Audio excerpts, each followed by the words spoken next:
Hello everyone. Have you ever met someone that was so aggravating, so stubborn, and so out of touch with reality that they refused to look at objective factual information that disproved their point of view? Has that person ever been you? In today's video, we will be talking about a popular cognitive bias called confirmation bias that explains why it seems like sometimes we are living in a different reality from those around us. So what is confirmation bias?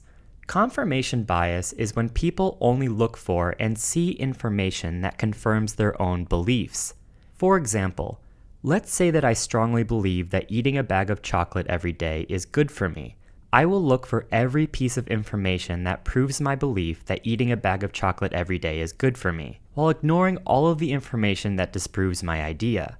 This can get especially tense with someone who does not believe that eating a bag of chocolate every day is good for me. You can probably see where this is going, and you've probably been in this situation where you're not arguing about a bag of chocolate, but something a lot more heated. So why does this happen? Well, it turns out that this is a result of our brains looking for more efficient ways to interpret information. Our brain looks at reality in a certain way and filters all information through that worldview.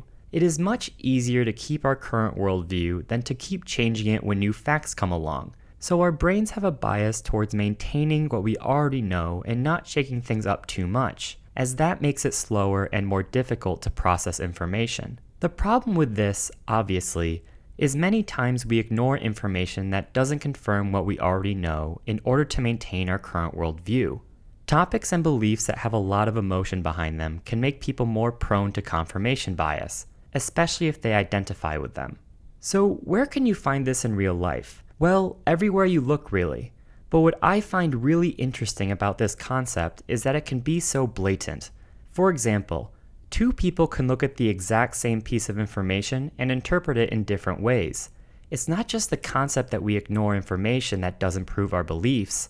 It's also the concept that we interpret information in a way that will prove our beliefs. As a more optimistic side note, confirmation bias also helps us with enjoying music, because we have a preconceived notion of how the beats and melodies will go, and then get rewarded when we can successfully predict them. We are humans, and as humans we will always have imperfect information. This is why we are also irrational and biased creatures. The best we can do is be aware of the biases that we are victims to so that we can try to avoid them. Thanks for watching, and I'll see you next time.